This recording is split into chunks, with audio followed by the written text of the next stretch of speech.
Hi everyone, this is Jacob from ImmersiveMath.com. Today we will talk about when a system of equations does not have a solution and how that can look geometrically. So basically we are talking about a system of equations such as this. You have three lines here, and since it's three variables, each of these lines can represent a plane. So the top equation represents one plane, the second equation represents a second plane, and the third equation represents a third plane. So here we will see an example of this. So assume, for instance, that the top equation is this left plane here. That means that every point on this plane satisfies the equation, the first equation.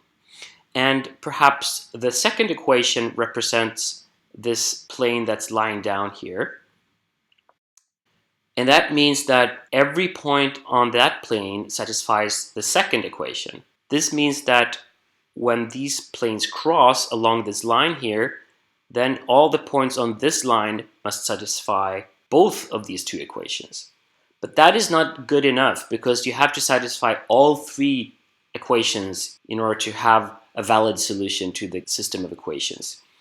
And as you can see, this is not the case because the third plane, which is the third equation, will never actually cross this line here. You could see that this third plane is parallel to this line.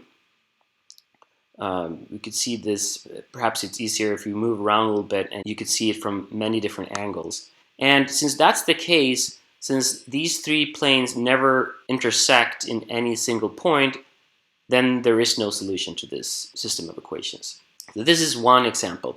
Another example is when all these three equations represent planes that are parallel to each other. And you can see that they're parallel, so they will never meet. Therefore, there will never be a solution to this system of equations in this case. Another case is when two of the planes basically coincide. So we have drawn this by having this dashed here. Here, the first equation represents this plane, and the second equation, maybe it's just a constant times the first equation, which means it represents the same plane. And maybe then the third plane is at a distance, it's parallel to these first two planes, but it's at a distance, so it will never cross. This means that there is also no solution in this case. Here we have a last example. So we have two parallel planes, this one and that one, and they will never meet. So we know already then that there will never be a solution. And it doesn't really matter what the third plane does, because since these two will never meet, we know that there will never be a solution to this problem.